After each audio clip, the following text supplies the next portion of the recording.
परमेश्वर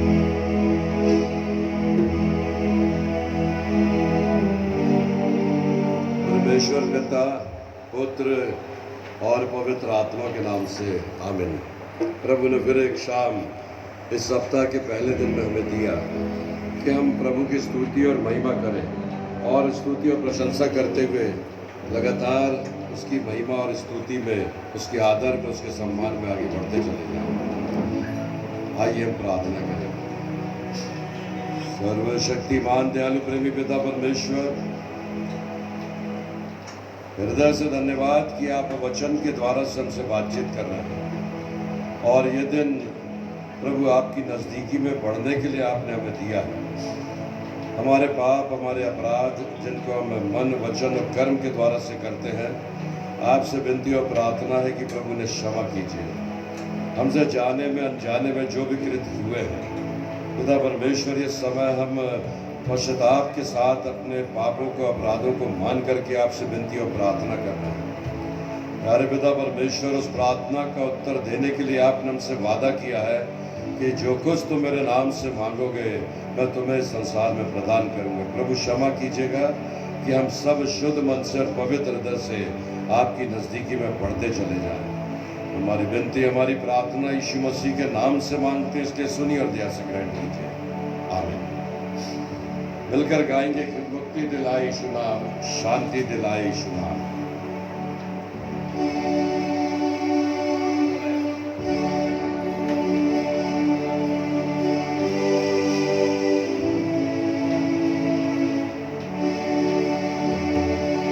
मुक्ति दिलाए यीशु नाम,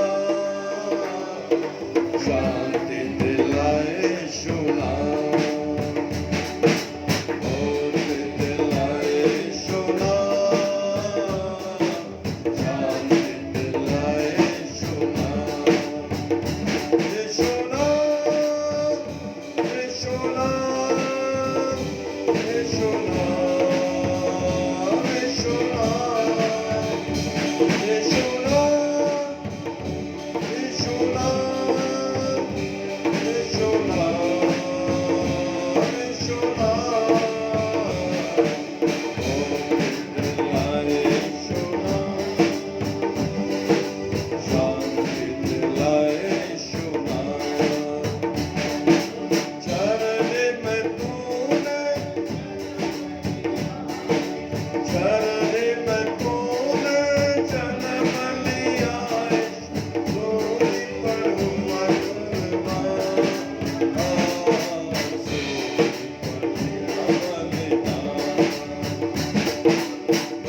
निरंतर हम पर अगुवाई की है।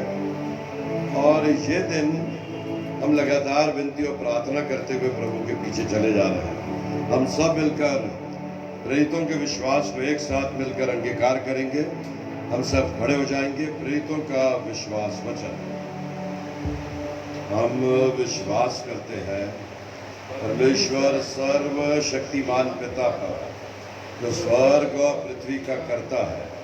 हम विश्वास करते हैं यीशु मसीह पर, जो उसका इकलौता पुत्र और हमारा प्रभु है। वह पवित्र आत्मा की शक्ति से गर्भ में आया, हमारी मरियम से जन्मा, अंत बिलात के अधिकार में दुख होगा, क्रूस पर चढ़ाया गया, मर गया और गाड़ा गया, आत्माओं के लोक में उतर गया, तीसरे दिन मृतकों में से जी उठा, स्वर्ग पर चढ़ गया और सर्वशक्तिमान परमेश्वर पिता की दाहिनी ओर बैठा है। वहां से वह जीवितों और मृतकों का न्याय करने आएगा। हम विश्वास करते हैं पवित्र आत्मा पर, एक पवित्र विश्वव्यापी कलीसिया पर, पवित्रों की सहभागिता पर, पाप क्षमा पर, मृतकों के पुनरुत्थान और अनंत जीवन पर। आमीन। परमेश्वर बैठ जाएंगे। परमेश्वर को धन्यवाद देते हुए ये जो समय है और जो हम परमेश्वर वर्ड ऑफ गॉड, परमेश्वर का वचन जो बांट रहे हैं, इन दिनों में बीते हुए सप्ताह में बहुत से लोगों ने फेसबुक के माध्यम से परमेश्वर का वचन सुना और बहुत से विचार, बहुत से अप्रिसिएशन, बहुत सा प्रोत्साहन मुझे मिला। उसमें मैं धन्यवाद देता हूँ आदरणीय मौलवी जी फिरोज़ अहमद चिश्ती जी को, जिन्होंने लिखा कि आपके द्वारा से ईश्वर का कलाम सुनने का मौका मिल रहा है और उसको सुन करके हमें अपने जीवन को समझने का मौका मिल रहा है। न्यूयॉर्क से, फ्लोरिडा से, लंदन से, न्यूजीलैंड से, ऑस्ट्रेलिया से और अमेरिका के दूसरे शहरों से, टेक्सास और दूसरे स्थानों से भी लगातार मैसेज आए और उन्होंने हमारे द्वारा से की गई प्रार्थनाओं के लिए परमेश्वर को धन्यवाद दिया और धन्यवाद दे करके कुछ प्रार्थना के विषय दिए, क्योंकि उनके बच्चे वो कोरोना वायरस से पीड़ित वार्ड में, आईसीयू में और आईसीसीयू में उन मरीजों की सेवा कर रहे हैं, जहां अमेरिका में करीब 40,000 लोगों के जीवन में इस अकाल मृत्यु का सामना करना पड़ा है, जबकि भारतवर्ष में हमारी संख्या उन संख्याओं से बहुत कम है। लेकिन एक एक जीवन और एक एक व्यक्ति का परिवार के लिए बहुत ज़्यादा महत्व है और उस अकाल मृत्यु के लिए हमारी परमेश्वर से यही विनती और प्रार्थना है कि वो अपने पवित्र आत्मा के द्वारा से अपने सामर्थी हाथों से इस भयानक बीमारी को नियंत्रण में करें। और प्रभु इन दिनों में हमारी प्रार्थनाएं सुनकर के उत्तर दे रहे हैं और हमारे देश में ये नियंत्रण हमें स्पष्ट रीति से दिखाई दे रहा है। प्रभु प्रिय विश्वासी, परमेश्वर का वचन जो आज मैं आपके साथ शेयर करने जा रहा हूँ, वो इस बात का प्रमाण है कि कैसे भी परिस्थिति क्यों ना हो, जीवन और मृत्यु परमेश्वर के हाथों में है। और अवश्य है कि जो जीवन उसने हमें दिया है, उसने अपनी समानता में हमें सृष्टि में रचा है और बुद्धि और ज्ञान से परिपूर्ण किया है। वो बुद्धि जो परमेश्वर की बुद्धि है, वो समानता की बुद्धि परमेश्वर ने आपको और मुझको दिया है कि हम खुली आंखों से, हृदय की उदारता से परमेश्वर के कार्यों के लिए और परमेश्वर के वचन को समझने के लिए, उसके ज्ञान को जानने के लिए आगे बढ़ते चले जाएं। अगर हम परमेश्वर के वचन में ज्ञानवान होकर के आगे बढ़ते हैं और परिस्थितियों का सामना करते हैं, तो निश्चय है कि परमेश्वर आपके और मेरे जीवन में अपनी भलाइयों को प्रकट करता है। आज का जो वचन मैं शेयर करने जा रहा हूँ, उसको देखेंगे, वो प्रोवर्ब्स नीति वचन की पुस्तक, उसका 11वां अध्याय और उसकी 4थी आयत। नीति वचन की पुस्तक, उसका 11वां अध्याय 4थी आयत।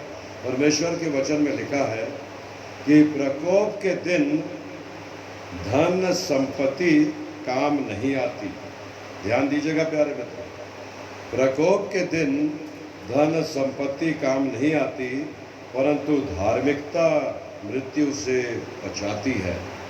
दैट राइचियसनेस, धन और संपत्ति मनुष्य के जीवन में काम नहीं आती, लेकिन वो धार्मिकता जो मनुष्य के जीवन में पाई जाती है और जिस धार्मिकता को परमेश्वर देखना चाहता है उसके द्वारा से लिखा वो मृत्यु से बचाती है।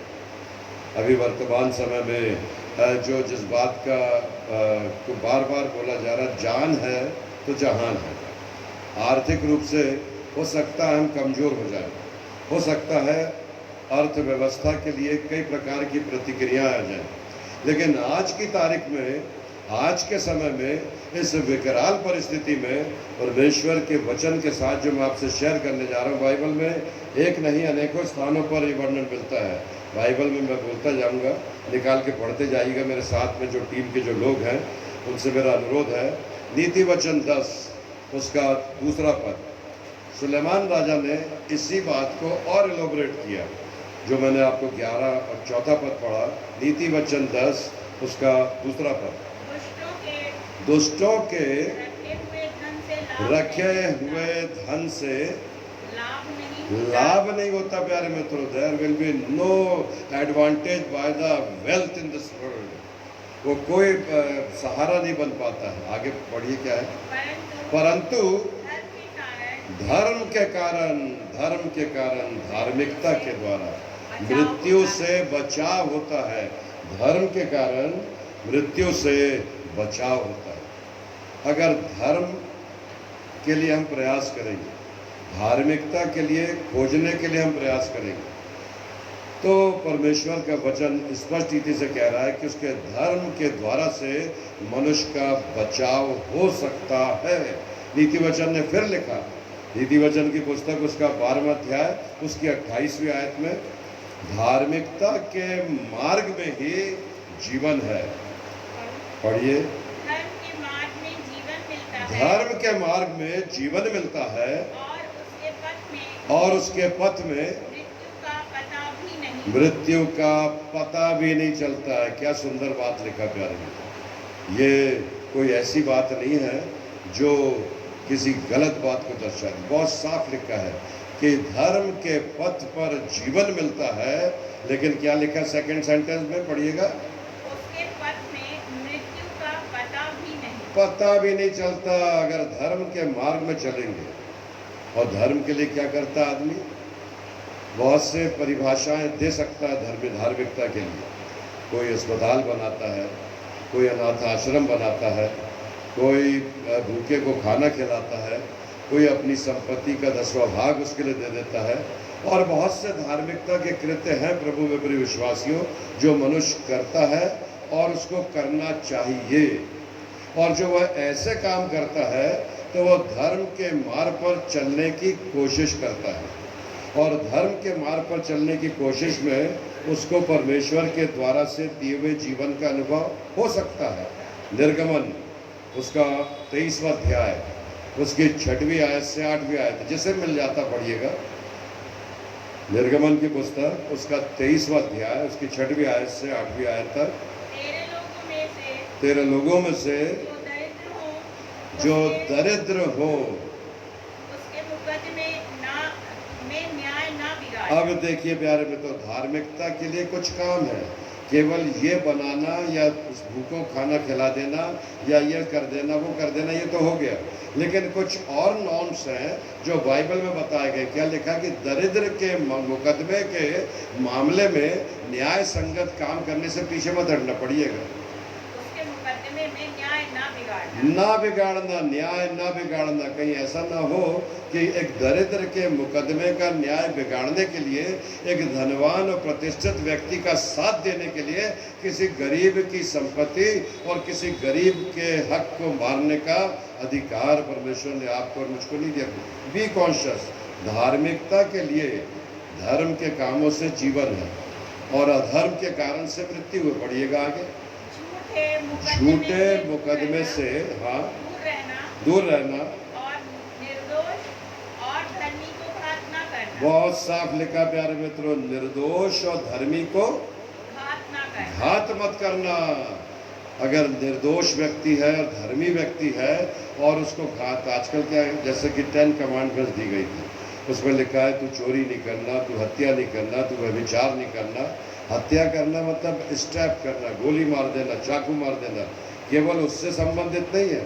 डॉक्टर मार्टिन लूथर ने हत्या करने की श्रेणी में, अगर हम किसी के सम्मान में, किसी की प्रतिष्ठा में, किसी के का अपमान करते हैं, उसकी प्रतिष्ठा छीनते हैं, उसका चरित्र हनन करते हैं, वो that is also the called हत्या नहीं करने की श्रेणी में। परमेश्वर के वचन में बहुत साफ लिखा, आगे में पढ़िए। और निर्दोष और धर्मी को घात ना करना, हाँ। क्योंकि मैं दुष्ट को निर्दोष ना ठहराऊंगा। क्योंकि मैं दुष्ट को निर्दोष नहीं ठहराऊंगा। घूस ना लेना, हाँ। क्योंकि घूस देखने वालों को भी अंधा कर देता है। घूस ना लेना, क्योंकि घूस क्या कर देती है?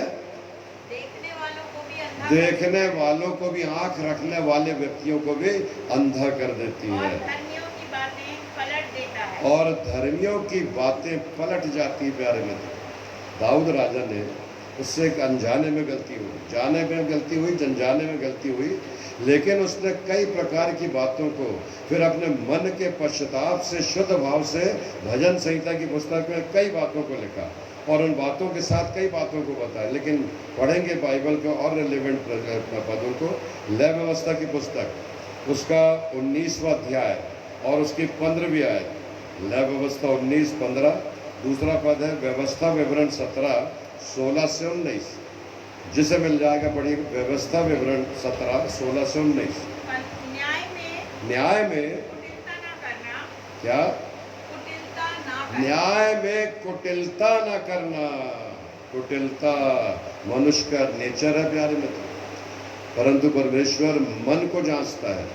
He wanted to see the innocent heart, वो भोले हृदय और भोले मन को जांचता है।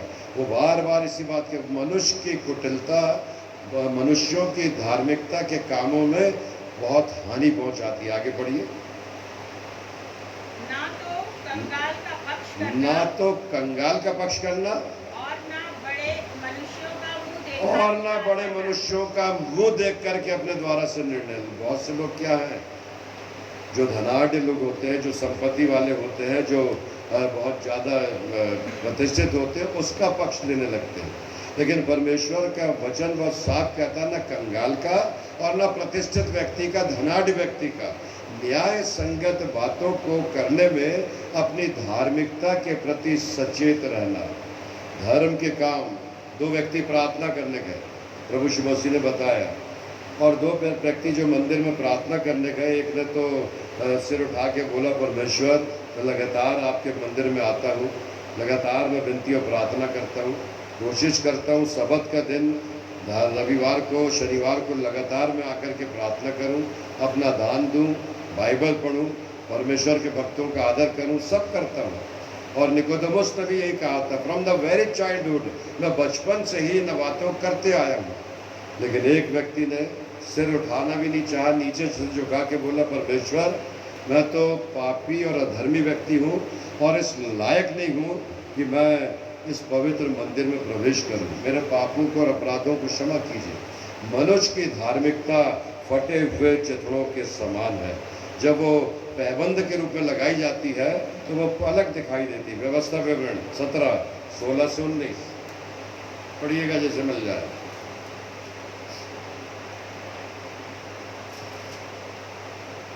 वह बहुत घोड़े ना रखे और ना इस मनसा से अपनी प्रजा के लोगों को मिस्र में भेजे। यह मैंडेट दिया गया था राजाओं को, अगर वो राज्य करने पहुंच गया, अगर वो उस गद्दी पर आसीन हो गया, अगर परमेश्वर ने उसको प्रजा के लिए अधिकारी नियुक्त कर दिया, तो वहाँ लिखा है वो बहुत ज़्यादा घोड़े ना रखे, हाँ,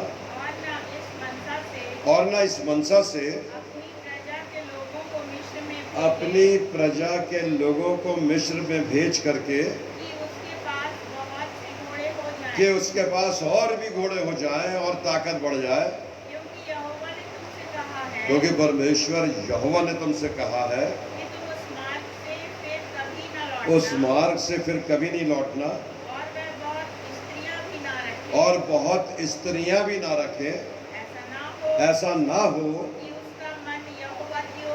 कि उसका मन परमेश्वर यहोवा की ओर से पलट जाए और ना वह अपना सोना रूपा वो और अपना सोना रूपा चांदी जो मटेरियलिस्टिक थिंग है उसको बटोरने का काम ना करे। बहुत स्पष्ट लिखा है। उसका कारण ये प्यारे मित्रों कि परमेश्वर मटेरियलिस्टिक थिंग से इस संसार की धन संपत्ति को बटोरने से ज़्यादा हमें उस मार्ग के लिए मार्गदर्शन दे रहा है कि हम अपनी धार्मिकता के प्रति सचेत रहें और धार्मिकता के प्रति सचेत रह करके अपने कामों को करें।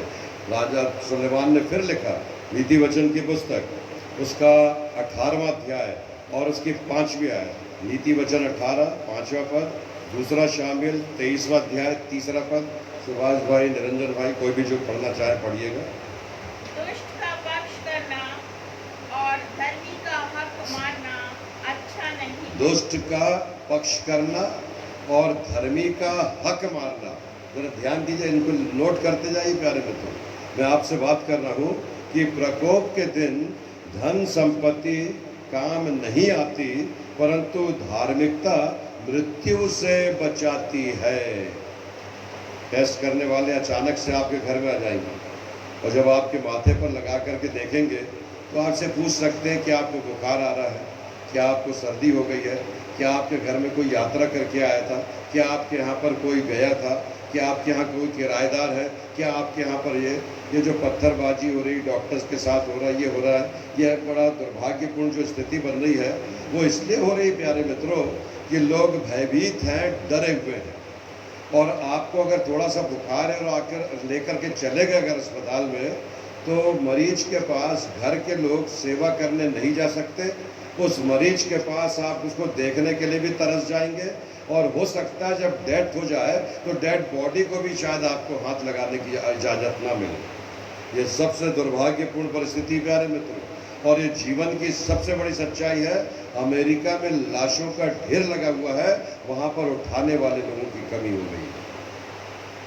मैं डरा नहीं रहा हूँ प्यारे मित्रों, भयभीत नहीं कर रहा हूँ, लेकिन परमेश्वर के वचन से आपसे शेयर कर रहा हूँ कि मनुष्य की धार्मिकता उसके जीवन में उसको जीवन में सुरक्षित रख सकती है। लेकिन धार्मिकता के कुछ मापदंड है जो बाइबल में हमें दिए गए हैं, जिसको मैं आपके साथ शेयर कर रहा हूँ, आप उसको देख सकेंगे। दूसरा शामुएल की पुस्तक उसका 23वां अध्याय और उसकी 3री आयत। दूसरा शामुएल 23 उसका 3रा पद। धन और वैभव भेंट तुझे बचा नहीं सकती। भविष्य शास्त्र में लिखा है धन और वैभव मनुष्य के जीवन को बचा नहीं सकते। पढ़िए दूसरा शामिल 23:3। हाँ, इज़राइल के परमेश्वर ने कहा है, इज़राइल की चट्टान ने मुझसे बातें की है। मनुष्यों में प्रभुता करने वाला एक धर्मी होगा। अगर प्रभुता करने की आपको इच्छा है तो पहले धार्मिकता के कामों को करना और धार्मिकता की बातों को जानना आवश्यक है। Now this is the time we should take the proper responsibility to study the Bible. परमेश्वर के वचन को पढ़ें, उसके ज्ञान को समझें और उस ज्ञान को समझ करके अपनी धार्मिकता को और भी ज़्यादा मजबूत करें। परमेश्वर के वचन में आगे लिखा है, नीति वचन की पुस्तक उसका 15वां अध्याय 16वीं आयत से 19वीं आयत तक। नीति वचन 15 16 से 19 पढ़िए।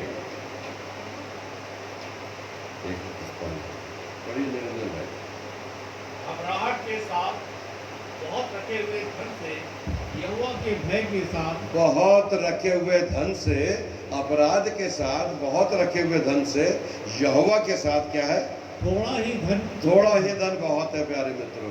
हाँ, आगे पढ़िए। प्रेम वाले घर में हाँ, साग पात का भोजन और बैर वाले घर, प्रेम वाले घर में साग पात का भोजन और बैर वाले घर में और बैर वाले घर में पले हुए मांस खाने से उत्तम है। बहुत उत्तम है प्यारे मित्रों। साग पात अगर प्रेम से मिल जाए तो उस घर में धार्मिकता है, और सब कुछ संपन्नता के साथ में अगर अधर्म के बाद मिले तो वो कोई संपत्ति। आगे पढ़िए।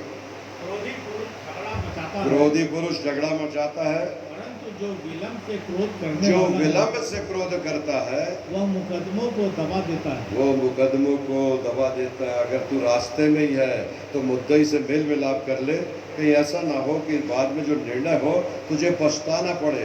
नीति वचन 16 उसका 8वां पद पढ़िएगा कोई दूसरा। नीति वचन 16 उसका 8।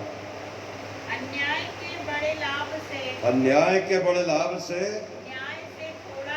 न्याय से थोड़ा ही प्राप्त करना उत्तम है। प्यारे मित्रों, धर्म के काम, धार्मिकता आपके और मेरे भी जीवन को बचा सकती है। इस बात का बहुत रीति से पवित्र शास्त्र में हमको वर्णन मिला है। इक्लेशियंस सबोपदेशक की पुस्तक उसका 4वां अध्याय उसकी 6वीं आयत।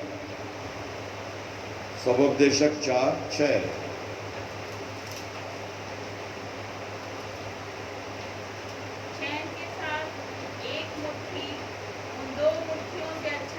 चैन के साथ एक मुट्ठी उन 2 मुट्ठियों से अच्छा है, जिनके साथ परिश्रम और मन का गुण ना हो। जिनके साथ परिश्रम और मन का गुण ना हो। आप देख रहे हैं, सुन रहे प्यारे मित्रों, लोग बुला तो लिए, आमंत्रित तो कर लिए, लेकिन उस पापिनी स्त्री को देख करके ये जो होस्ट था प्रभु यीशु मसीह के ऊपर कुड़कुड़ा रहा था मनी मन, मैंने गलती कर लिया इसको बुला के। जो जला रहा था कि मैंने इसको बुला के गलती कर लिया। अगर ये अंतर्यामी होता, अगर ये परमेश्वर का जन होता, ये भविष्यवक्ता होता, तो जान जाता कि ये जो महिला प्रभु के पैर को लगा रही, हाथ लगा रही है, वो किस प्रकार की महिला है। प्रभु में प्रिय विश्वास, ऐसे घर में भोजन करने से अच्छा है। प्रभु ने उसे उलाहना दिया कि मैं जब से आया तूने मुझे हाथ धोने के लिए पानी नहीं दिया। कंपैरेटिव विद द अदर्स, कुछ दूसरों के साथ। कई लोग हैं जो अपनी खुद की धार्मिकता पर खुद अपने आप ही घमंड करते रहते। बोले अरे वो पादरी से तो हम अच्छे हैं, अरे वो पंचायत के सदस्य से तो हम अच्छे हैं, अरे हम जो चर्च नहीं जाते, अच्छा भैया दूर ही रहते, चर्च में जाओ तो वहाँ तो बड़ा ऐसा है वैसा, वो आगे की बेंच में बैठते हैं, वो पीछे की बेंच में ऐसा नहीं करते, वो क्वायर में आगे होते हैं, अरे वही पादरी साहब उन्हीं को मौका देते हैं। परमेश्वर का वचन आपके और मेरे जीवन में कहता है, दूसरों के जीवन को ना देखते हुए अगर हम अपने भाई की दांत के तिनके के बदले अपनी आँख के लट्टे को देखेंगे तो हम धार्मिकता के कामों में आगे बढ़ेंगे। पुराने नियम में एक वर्णन है प्यारे मित्रों, दानियल नबी की पुस्तक उसका 5वां अध्याय और उसकी पहली आयत से 30वीं आयत तक। राजा बेलशस्सर ने एक स्वप्न देखा और उस सपने में क्या देखा कि एक उंगली अचानक से आई, हाथ आया और उसने दीवार पर लिखना शुरू किया।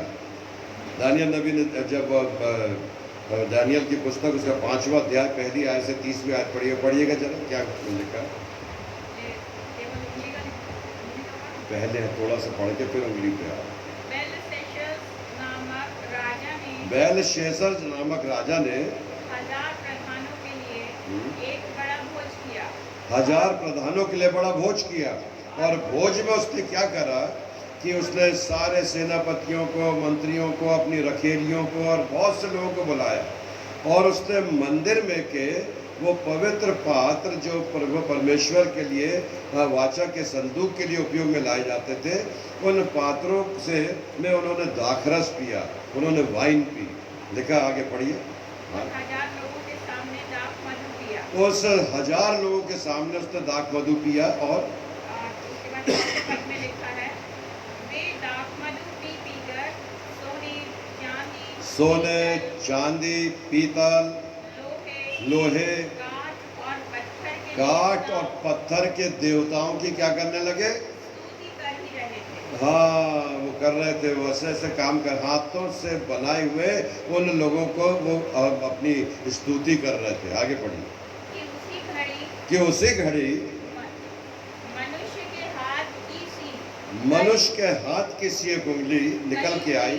हाँ, निकलकर दीवार के सामने राज मंदिर की दीवार के चूने पर, राज मंदिर की दीवार के चूने पर उसने लिखना शुरू करी उंगली ने। अब जैसे राजा ने देखा कि कुछ लिख रही है और शब्द भी दिया है, इब्रानी भाषा के वो शब्द है, पढ़िएगा क्या लिखा है। और हाथ का जो भाग लिख रहा था, जो हाथ का जो भाग लिख रहा था, वह राजा को दिखाई दिखाई पड़ा। उसे देखकर राजा भयभीत हो गया हाँ। और वह मन ही मन घबरा गया और उसकी कमर के जोड़ ढीले पड़ गए। उसके कमर के जोड़ ढीले पड़ गए, क्योंकि जो हाथ जो लिख रहा था वो समझ गया कि कुछ ना कुछ बात है जो मेरे जीवन के लिए शायद आगे हानि हो सकती है। आगे पढ़ी। और कांपते कांपते उसके घुटने एक दूसरे से टकराने लगे। हाँ। तब राजा ने ऊंचे शब्द से पुकार कर कहा, तंत्रियों, कसदियों हाँ। और अन्य भावी बताने वालों को हाजिर करवाने की आज्ञा दी। तांत्रिकों को और ओझा वालों को और उनको जादू वालों को बुलाओ भाई, ये पता करो ये हाथ लिख क्या रहा है। हाँ। जब बेबीलोन के पंडित पास आए, जब बेबीलोन के पंडित पास आए, तब राजा उनसे कहने लगा, तब राजा उनसे कहने लगा, जो कोई वह लिखा हुआ पढ़कर उसका अर्थ मुझे जो समझाए। कोई इस लिखा हुआ को पढ़कर उसका अर्थ बताएगा, उसकी पोजीशन थर्ड पोजीशन होगी, प्राइम मिनिस्टर, होम मिनिस्टर, और फिर उसके बाद तीसरा मंत्री जो वित्त हो सकता है, रक्षा हो सकता है, वो दे देंगे। तीसरा ओहदा दे दूंगा अगर जो इस बात का अर्थ बता देगा। आगे पढ़िए। हाँ, तीसरा बड़ी प्रभुता करेगा। उसका इब्रानी भाषा का पढ़िए। तब राजा के सब पंडित लोग भीतर आए, पर उस लिखे हुए को पढ़ ना सके और न राजा को उसका अर्थ समझा सके।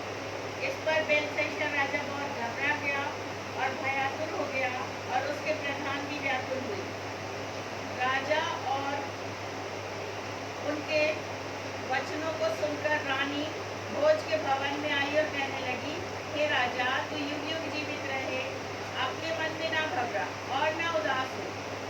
एक तेरे राज्य में बस उसको पढ़िए जो इब्रानी भाषा में लिखा है। एक दानियल नबी है जो सपनों का अर्थ बताता है और उस नबी के द्वारा से बहुत सी बातें बता दी गई हैं। तो हो सकता है कि वो तुम्हारे सपनों का अर्थ बता दे। राजा भयभीत मत हो, परमेश्वर के वचन में लिखा है।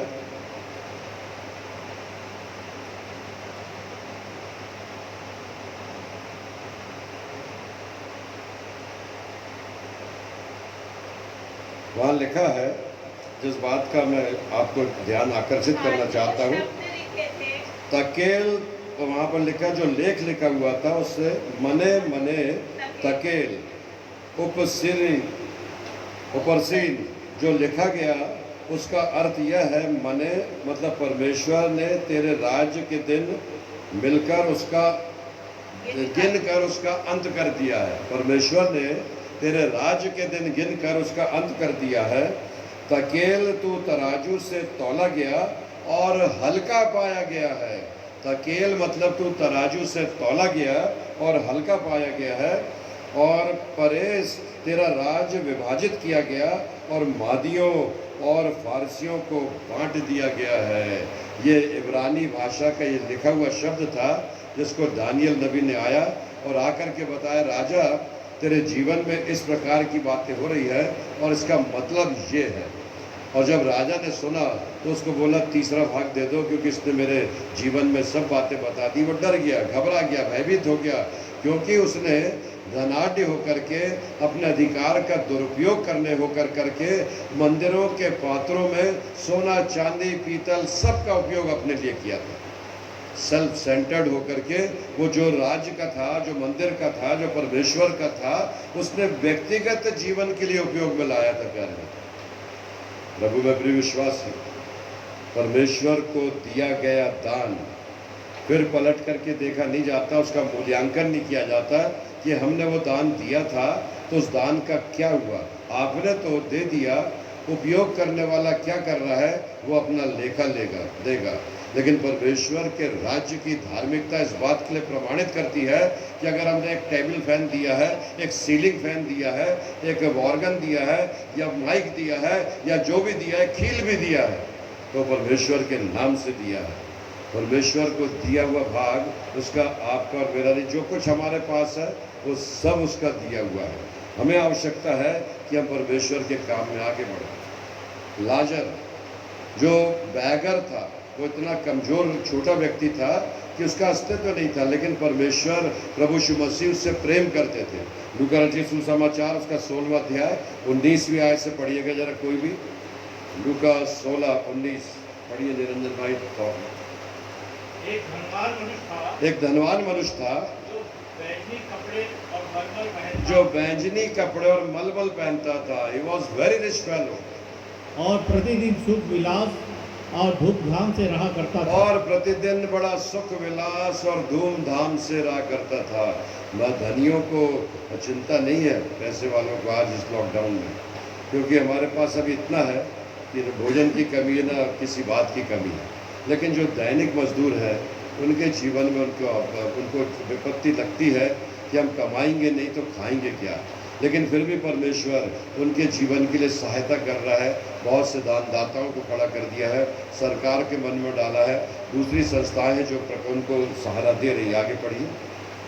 लाजर नाम एक कंगाल लाजर नाम एक कंगाल था घावों से भरा जो हुआ घावों से भरा हुआ था। He was physically unfit, he was affected by the disease. वो बीमारियों से भरा हुआ शरीर था उसका। उसकी देवड़ी पर छोड़ दिया उसके जाता था। देवड़ी पर उस बीमार को छोड़ दिया जाता था कि धनवान की मेज पर से जो झूठन गिरे उस झूठन से वो अपना पेट भरता था। धनी व्यक्ति, रिच व्यक्ति सब प्रकार से धनाढ़ था। और एक बार ऐसा हुआ जब उसकी मृत्यु हुई तो वो नरक की आग में गया, क्योंकि उसने जैसे कर्म किया था अनफेयर मीन से, अपनी अधार्मिकता से जो उसने धन कमाया था उसका प्रतिफल उसे नरक मिला। ये लाजर की मृत्यु हुई, उसको इब्राहिम की गोद मिली, क्योंकि उसने अभाव में और कमियों में और दुर्बलता में और निर्बलता में जीवन जिया था। प्रभु में प्रिय विश्वासी में दो भाग थे, न कोई यहाँ से वहाँ जा सकता था न वहाँ से यहाँ आ सकता था। उसने धनवान ने कहा कि हे इब्राहिम इसको भेज दे कि अपनी उंगली का सिरा पानी में भिगाकर मेरी जीभ के ऊपर रख दे। आज तो फ्रिज है, ठंडी बोतलें हैं बिस्लरी की, हर प्रकार की सुविधाएं हैं, जो जैसा चाहते हम कर सकते हैं। लेकिन कहीं ऐसा ना हो जाए कि एक बूंद पानी के लिए हमें मोहताज होकर के इब्राहिम को देखना पड़े और उससे कहना पड़े कि इस बैगर को, इस लाजर को भेज दे कि वो अपनी उंगली का सिरा पानी में डुबाकर मेरी जीभ में डाल दे। वो घिनौना व्यक्ति, वो फोड़ों से भरा व्यक्ति जिसकी तरफ यह धनवान कभी देखता नहीं था, उसकी उंगली का सिरे से पानी की आवश्यकता की महसूस करता वो व्यक्ति। परमेश्वर का वचन इसी बात के लिए मुझको और आपको कहता है। प्रेरितों का नाम पुस्तक उसका 5वां अध्याय उसकी पहली आयत से 11वीं आयत में हनन्याह और सफीरा के विषय में, वो जो चेले थे जब प्रभु यीशु मसीह के नाम से जब वो अपनी सेवाएं देते आगे बढ़ रहे थे, उनके बीच में लिखा 4थे अध्याय में कि उनके संपत्ति को वो बेचकर आपस में सहभागिता के साथ हर किसी को साथ बांट करके वो अपना जीवन व्यतीत कर रहे थे। कुछ ऐसा ही समय अभी है प्यारे मित्रों। धन और संपत्ति हमारे लिए उपयोगिता नहीं है, हमारे लिए हमारा जीवन बचना हमारे लिए उपयोगी है। और जीवन इस बात से बच सकता है कि हम अपनी धार्मिकता के कामों को कैसा करें। पढ़िएगा 2-3 पदों को हनन्याह और सफीरा के विषय में। प्रेरितों का काम 5:1 से 11, 1-2-3 पद पढ़िए। हनन्याह नाम एक मनुष्य हनन्याह नाम एक मनुष्य और उसकी पत्नी सफीरा हाँ ने कुछ भूमि बेची हाँ और उसके दाम में से कुछ रख छोड़ा। और यह बात उसकी पत्नी भी जानती थी और उसका एक भाग लाकर प्रेरितों के पांव के ये बात उसकी पत्नी भी जानती थी। चेलों ने बोला हनन्याह तूने ऐसा क्यों किया। उसने उस संपत्ति को बेच करके जो पैसा लाके चेलों को दिया उसमें से उसने कुछ रख छोड़ा। चेलों ने कहा हनन्याह जब तू उस भूमि का स्वामी था तब भी वो तेरे स्वामित्व में थी, आज जब तूने बेच दिया तब भी वो तेरा ही है, लेकिन तूने ला करके कुछ भाग बचा लिया है और तू वो तो हमको बताना नहीं चाहता है। उसने कहा नहीं प्रभु हमने कुछ नहीं बचाया, यही है। उन्होंने कहा देख प्रभु के नाम से तूने बेच करके यहाँ लाया है, अब इसको बचाने का काम मत कर।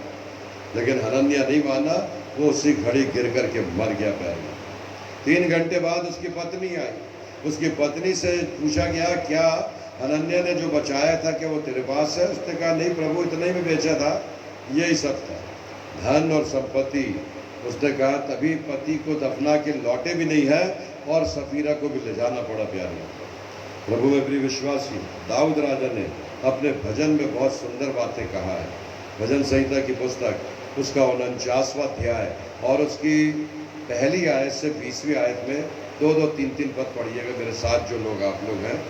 भजन संहिता 49 1 से 20 पद। बहुत सुंदर बात दाऊद राजा ने यहाँ लिखा है। हाँ 49 एक एक दो दो पद पढ़िए। हे देश देश थोड़ा ध्यान से सुनिएगा प्यारे मित्रों।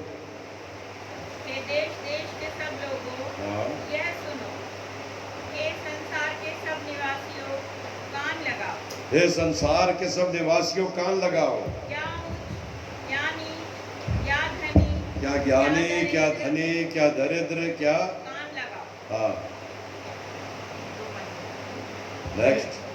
मेरे मुंह से बुद्धि की बातें निकलेगी हाँ और मेरे हृदय की बातें समझ की होगी। हाँ मैं नीति वचन की ओर अपना कान लगाऊंगा, मैं वीणा बजाते हुए अपनी गुप्त बात प्रकाशित करूंगा। हाँ। विपत्ति के दिन में जब मैं अपने अड़ंगा मारने वालों की बुराई से विपत्ति घिरूं, के दिन में जब मैं अड़ंगा मारने वाले लोगों की बुराई से घिरूं, हाँ तब मैं क्यों डरूं? तब मैं क्यों डरूं? जो अपनी संपत्ति पर भरोसा रखते हैं जो अपने संपत्ति का भरोसा रखते हैं और अपने धन की बहुतायत पर और अपने धन की बहुतायत पर घमंड करते हैं। उनमें से कोई हाँ। अपने भाई को किसी भांति छुड़ा नहीं सकता। उनमें से कोई अपने भाई को किसी भांति नहीं छुड़ा पाएगा। प्रभु में प्रिय विश्वासियों, धन संपत्ति सब व्यर्थ होती है। बहुत ही दुख का विषय था प्यारे मित्रों, जब इंदौर के दो बड़े भारी ज्वेलर्स की अकाल मृत्यु हुई और धन और संपत्ति की कोई कमी नहीं, लेकिन वो समय धन और संपत्ति नहीं काम आ पाया। प्यारे मित्रों, वो ऐसा नहीं है कि आपके और मेरे जीवन में ये विपत्ति नहीं आ सकती है, कभी भी आ सकती है, लेकिन धन और संपत्ति हमें नहीं बचा पाएगी। हमें अगर बचा पाएगा तो परमेश्वर के द्वारा से दी गई धार्मिकता। आगे बढ़िएगा। और ना परमेश्वर को उसके बदले प्रायश्चित में कुछ दे सकता है। ना हम परमेश्वर को प्रायश्चित के बदले क्या दे सकते हैं? हम तो अभागे हैं। जो कुछ हमारे पास आज है वो सब परमेश्वर का दिया हुआ है। आगे बढ़िए। क्योंकि उनके प्राण की छुड़ौती भारी है, वह अंत तक कभी ना चुका सकेंगे। वो अंत तक कभी नहीं चुका सकेंगे। उनके प्राण की छुड़ौती बड़ी भारी है। बहुत कुछ पे करना पड़ता है, धार्मिकता के लिए समय देना पड़ता है, अपने आवश्यकताओं में से निकाल के देना पड़ता है, अपनी धन अपनी संपत्ति अपनी मटेरियलिस्ट थिंग का उपयोग करने के लिए दिया जा सकता है। आगे बढ़िए। कोई ऐसा नहीं जो सदैव जीवित रहे कोई ऐसा नहीं जो सदैव जीवित रहे और कब्र को ना देखे, हाँ, क्योंकि देखने में आता है कि बुद्धिमान भी मरते हैं और मूर्ख और कब्र को ना देखे, क्योंकि बुद्धिमान भी मरते हैं और मूर्ख भी मरते हैं। हाँ, और पशु सरीखे मनुष्य और पशु सरीखे मनुष्य भी दोनों नाश होते हैं दोनों नाश होते हैं। और अपनी संपत्ति हाँ। के लिए छोड़ जाते हैं। और अपनी संपत्ति क्या करते हैं? किसके लिए छोड़ जाते हैं? औरों के लिए छोड़ औरों के लिए छोड़ जाते हैं। बहुत साफ लिखा, पूत सपूत तो क्यों धन संचय और पूत कपूत तो क्यों धन संचय। सपूत है तो कमा लेगा और कपूत है तो उड़ा देगा। प्यारे मित्र, परमेश्वर वचन में आपसे मुझसे बातचीत कर आगे बढ़िए। वे मन ही मन ये सोचते हैं जो मन ही मन ये सोचते हैं कि उनका घर सदा स्थिर रहेगा उनका घर सदा स्थिर रहेगा, जनरेशन टू जनरेशन। हाँ और उनके निवास हाँ, पीढ़ी से पीढ़ी तक बने रहेंगे। और उनके निवास पीढ़ी से पीढ़ी जनरेशन टू जनरेशन बनी रहेगी। क्या होता है? इसलिए वे अपनी भूमि का नाम इसलिए वो अपनी भूमि का नाम अपने नाम पर रखते हैं। अपने अपने नाम पर रखते इसलिए हैं। विला लिखते हैं प्यारे मित्रों, उसका नाम मार्टिन विला, मार्टिन पिए, मार्टिन ये ऐसे लिखते हैं प्यारे मित्रों। बहुत साफ लिखा। आगे पढ़िए। परंतु मनुष्य मनुष्य प्रतिष्ठा पाकर भी स्थिर नहीं रहता। यस, उसके बाद भी स्थिर नहीं रहता। आगे बढ़िए। वह पशुओं के समान होता वो है पशुओं के समान होता है जो मर मिटते हैं। जो मर मिटते हैं। उनकी यह चाल उनकी मूर्खता है, उनकी ये चाल उनकी मूर्खता है, तो भी उनके बाद तो भी उनके बाद लोग उनकी बातों से प्रसन्न होते हैं। उसके बाद भी उनके जाने के बाद उनकी बातों से प्रसन्न होते हैं। वे अधोलोक की मानो भेड़ बकरियां हैं। वो अधोलोक की मानो भेड़ बकरियां। बोले अरे वो ऐसा था, हमारा पिता था, हमारा दादा था, हमारा ग्रैंडफादर था, ऐसा था। वो सब कुछ व्यर्थ होता प्यारे में। उसके भले काम, अच्छे काम याद रखे जाते मनुष्य के। आगे बढ़िए। मृत्यु उनका गड़ेरिया ठहरी हाँ। और रोज को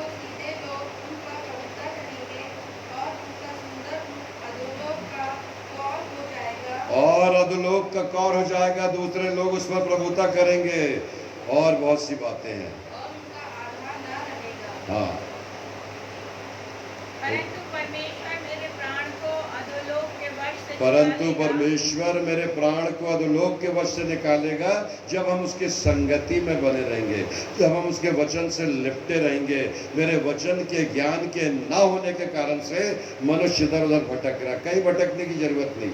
अरे वो बहुत अच्छा बोलता है, अरे वो चर्च में ऐसा, अरे वो वहाँ ऐसा, अरे ये ऐसा। वो परमेश्वर का वचन है प्यारे मित्र। अगर उससे लिपटे रहेंगे, परमेश्वर आपको और मुझको धार्मिकता का रास्ता दिखाएगा। आगे पढ़िए। क्योंकि वही मुझे ग्रहण कर अपनाएगा। वो मुझे ग्रहण करके अपनाएगा, चाहे मैं कैसा भी हूँ। पढ़िए विनीत। जब कोई धनी हो जाए और उसके घर का वैभव बढ़ जाए, तब तू भय न खाना। जब कोई धनी हो जाए और वो बहुत मजबूत हो जाए तो तुम भय नहीं खाना। पढ़ो वीरू। क्योंकि वह मरकर कुछ भी साथ न ले जाएगा, हाँ, मरकर अपने साथ कुछ नहीं ले जाएगा। ना उसका वैभव उसके साथ कब्र में ना जाएगा। उसका वैभव उसके साथ कब्र में जाएगा, कोई नहीं जा पाएगा। चाहे वह जीते जी अपने आप को धर्मी कहता रहे, चाहे वो जीते जी अपने आप को कितना भी धर्मी कहता रहे, जब तू अपनी भलाई करता है तब वह लोग तेरी प्रशंसा जब तब वो जो तेरी बड़ाई, अपनी भलाई। जब वो अपनी भलाई करता है, तब वह लोग तेरी प्रशंसा करते हैं। हाँ, तो अभी वह अपने पुरखाओं के समाज से मिलाया जाएगा, तब भी वो अपने पुरखाओं के क्या करेगा? समाज से मिलाया जाएगा, जो कभी उजाला न देखेगा। जो कभी उजियाला न देखेगा। मनुष्य चाहे प्रतिष्ठित भी हो, हाँ, परंतु यदि वे समझ नहीं रखते, यदि वो प्रतिष्ठित भी हो पर समझ नहीं रखते, अंडरस्टैंडिंग नहीं रखते, आज की परिस्थिति के अंडरस्टैंडिंग की गंभीरता को नहीं समझते, वे पशुओं के वो समान पशुओं के समान है। जो मर मिटते हैं। बहुत साफ लिखा है। अगर जीवन को बचना है, बचाना है, प्रकोप के दिन धन संपत्ति काम नहीं आती, परंतु धार्मिकता मृत्यु से हमको बचाती है। प्रभु अपने वचन पर हम सबों को बहुतायत से आशीष दे। धन्यवाद, आप लोगों ने लगातार इन वचनों को सुना है। प्रभु अपनी समीपी में आपको बनाए रखे। हो सकता है वचन कठोर है, लेकिन परमेश्वर का वचन हमें धार्मिकता के रास्ते की ओर ले जाना चाह रहा है। एक गीत और गाएंगे हम मिलकर के।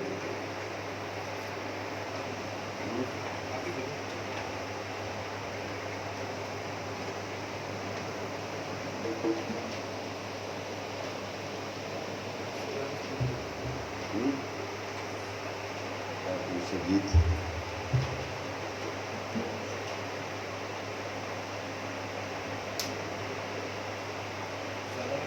तेरी आराधना करूं, तेरी आराधना करूं। मिलकर गाएंगे गीत नंबर 7।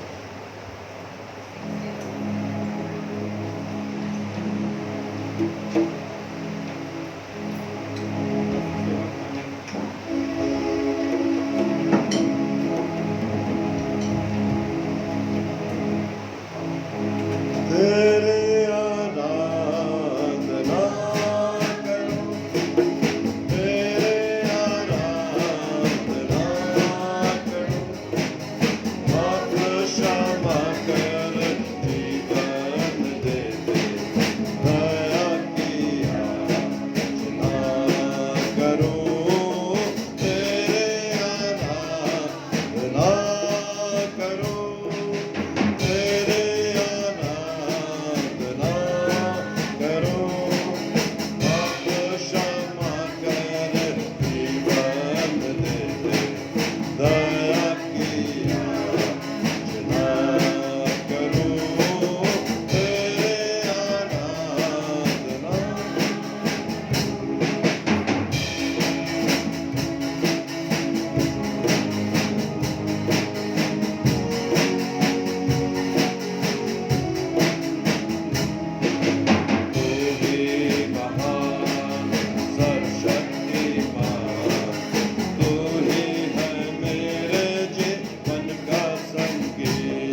आइए हम सब प्रभु की प्रार्थना और आशीर्वाद से समाप्त करेंगे। खड़े हो जाएंगे।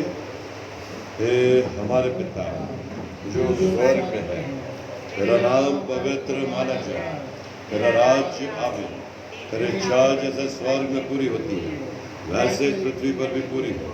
हमारे दिन भर की रोटी आज में दे, और जैसे हमने अपराधियों को क्षमा किया वैसे हमारे अपराधों को क्षमा कर। हमें परीक्षा में ना ला, और बुराई से बचा, क्योंकि राज्य, पराक्रम और महिमा सदा तेरी है।